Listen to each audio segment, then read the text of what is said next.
ইতালির পুগলিতে বৃহস্পতিবার শুরু হয়েছে পশ্চিমা শক্তিশালী ৭টি দেশের জোট G7-এর ৫০তম সম্মেলন, যেখানে প্রথম দিনের কেন্দ্রবিন্দুতে ছিলেন ইউক্রেনের প্রেসিডেন্ট ভলোদিমির জেলেনস্কি। মস্কোর বিরুদ্ধে লড়াই চালিয়ে যেতে সবাই মিলে ইউক্রেনকে কি সুবিধা দেয়া যায় তা নিয়ে ব্যস্ত ছিল আয়োজক দেশ ইতালিসহ জোটের নেতারা। অবশেষে সুখবর পেল ইউক্রেন, কারণ তাদের $৫,০০০ কোটি ঋণ দিতে একটি চুক্তিতে সম্মত হয়েছে G7।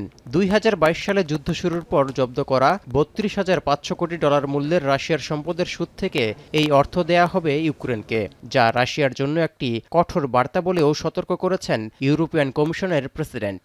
It is a strong signal that we are sending to Ukraine that we will support Ukraine in its fight for freedom for as long as it takes. It is also a strong signal to Putin that Putin cannot outlast us.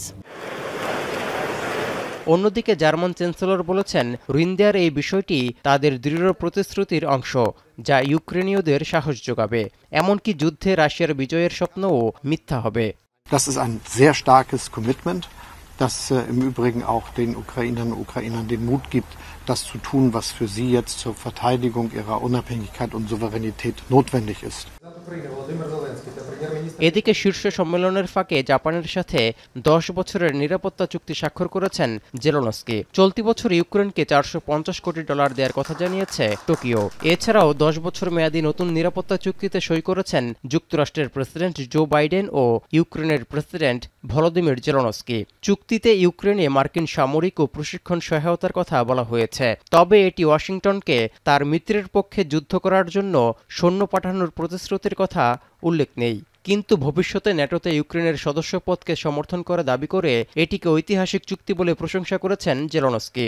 Today is a truly historic day, and we have signed the strongest agreement within Ukraine and the US.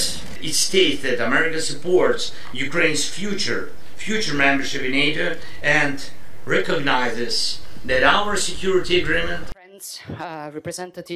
3 দিনের এই সম্মেলনে আলোচনায় জায়গা পাবে আফ্রিকার বিনিয়োগ প্রসঙ্গ। এছাড়াও স্থান পাবে বিশ্বের অন্যান্য গুরুত্বপূর্ণ সমস্যাগুলো। তৌহিদুর রহমান, এখন বিশ্ব।